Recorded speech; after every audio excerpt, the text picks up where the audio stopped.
হাসিনার মতো হেলিকপ্টারে করে পালাতে গিয়েও রক্ষা পায়নি যে স্বৈরাচারী নিকোলাই চাউশেস্কু ১৯৬৫ সালে রোমানিয়ার ক্ষমতায় আসেন। শুরুতে সবাই তাকে মুক্তির প্রতীক ভেবেছিল, কিন্তু ১৯৭১ সালে চীন ও উত্তর কোরিয়া সফরের পর তিনি একনায়ক হয়ে ওঠেন।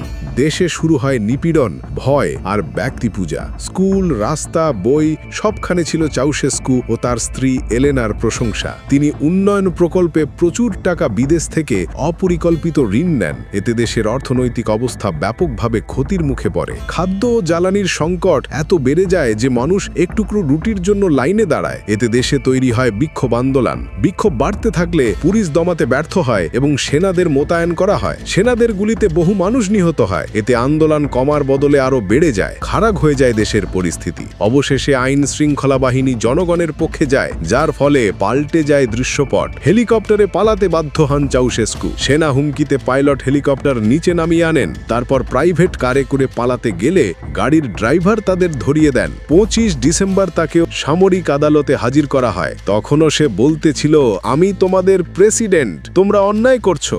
২ ঘন্টার বিচারে তাদের মৃত্যুদণ্ডের রায় দেওয়া হয়। কথা ছিল তার মৃত্যুদণ্ডের দৃশ্য সরাসরি টিভিতে প্রচার করা হবে, কিন্তু সেনারা এতই ক্ষুব্ধ ছিল যে ক্যামেরা রেডি হওয়ার আগেই গুলি চালায়। ১২০টি বুলেটে শেষ হয় রোমানিয়ার স্বৈরাচারীর জীবন।